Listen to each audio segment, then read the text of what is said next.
Hello and welcome to UFC Fight Week on Fox. I'm Niko Pajarillo and I'm joined by Robert Whittaker and making his debut on the show, UFC featherweight contender Josh Culibao.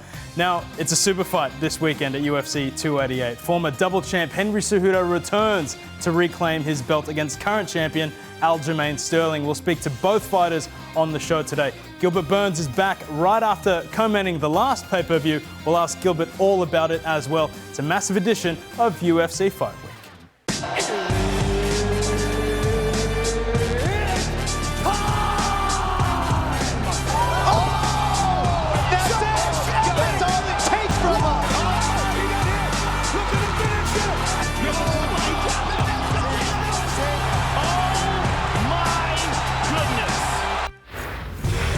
Great to have your company now, Kuya. Welcome to the show. Thanks for coming in. Thank you for having me. Thank you.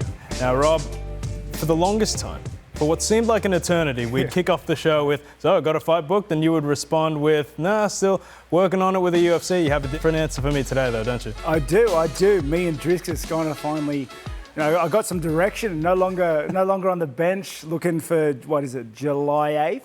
And in the States, that is. And yeah, it's a fight that I wanted because I reached a point where they were just like, who do you want to fight? Yeah. There's really no one left. Here's the list.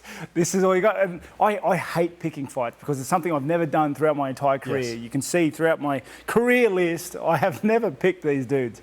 And that's fine. I like that because that's my job. I get in there and I do business. But they were offering it to me and I was like, well, just give me the next guy on the list who's highest on the ladder. That makes the most sense. And they said, Dricus, we'll ask him. He said yes.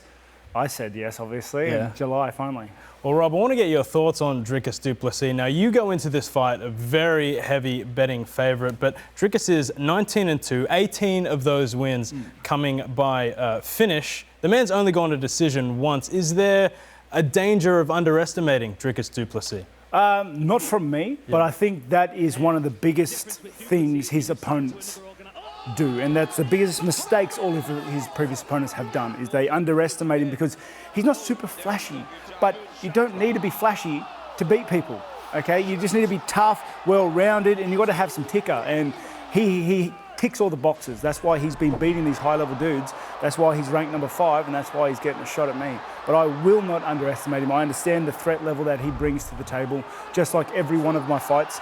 I'm preparing for that second Romero fight. That's how I prepare for every fight. Is like I prepare for a war, worst come scenario. And anything else will just be a bit of a bonus. Well, admittedly, Dricus did look a little laboured against Derek Brunson and indeed against Darren Till at UFC 282. But Dricus insists that after having his nose fixed, that his oxygen capacity has increased immeasurably. Now, are you wary of what could be an aerobically improved Dricus du Plessis? Mate, for one, let me just say, it seems a little silly fixing your nose when you're in the fight game, right? Okay. Especially when he's like a dude that, he doesn't fight like Yair, he's in the pocket swinging. So it seems like he might have to get another one done soon. Otherwise, no, I'm not worried about his aerobic thing. I'm ready for him to put the pedal to the metal and just go for 15 minutes. It's a 15-minute fight. I expect him to have the cardio to go at 100 mile an hour the entire time. But I'm training for that as well. I've never had a cardio problem to date, and I don't expect to have one, come July. And the stakes couldn't be higher for this fight, could they? Mate, the stakes are always higher. You're having some dudes swinging at you. Yeah, but this is the title fight is on the line. It is. And I'm not looking too much at that. Obviously, it's a boon. I am looking as far as I would like to fight in September. It's my hometown. Regardless of what happens, I'm fighting in September. But the only thing that is set in my sights is fighting Dricus and getting through him and beating him. Speaking of the champion, Israel Adesanya, this is what he had to say regarding the fight. Now, he really wanted Dricus du Plessis to be successful and come up against him in a title fight. How do you respond to that?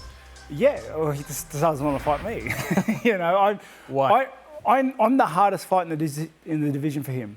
And that first one, not so good for me. The second one, nearly. Very close. This third one, though, I have a really good feeling. I've been evolving every fight. You can see it if you watch back my fights. Every fight I've been getting better. And I think I am the biggest threat to him in his reign at the present moment. So of course he wants him to win. You know, it's a much easier fight. But yeah, it doesn't bother me. If anything, it's kind of funny. Rob, just on Dricus, this is his fourth fight in the space of a year and only your second in almost 18 months. Are you worried about the inactivity? No, serious question. Why do you have to go there, man? Wasn't my fault. Yeah, no, I understand that. But are you concerned about ring rust? No, I'm not really, because it was the same thing last fight. We had the same conversation, and I didn't look too rusty in that fight. So, unfortunately or fortunately, I'm quite accustomed to ring rust. I'm doing the right things. I'm training. I'm like competing as much as I can as well. And yeah, I'm good at what I do.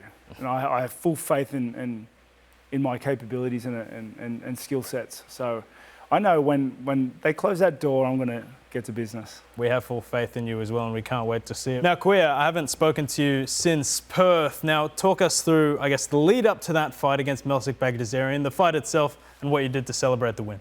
Yeah, typical training camp. Obviously, getting ready for Melsik, and obviously fighting in Australia was a big thing for me. The fight itself was, quite eventful with the whole shoving at the weigh-ins, and then the kick to the old mates. And then after, obviously, just spend time with my family, and Now, afterwards, in the back, I actually managed to capture this vision of you and Jamie Malarkey celebrating together, and it was actually quite the touching moment. You guys are obviously great friends, having come through together. What did that moment mean to you? That was massive. We were actually talking about this for a long time. Like, while we were amateurs, we were coming up through the ranks. Even when we turned pro, our goal, our dream was always to be on the same card, fighting in Australia, and walk away with, both of us winning. So, yeah, that was a massive, tick off the bucket list with one of my closest friends. So, yeah. It was great to see. What's next for you then, Quia?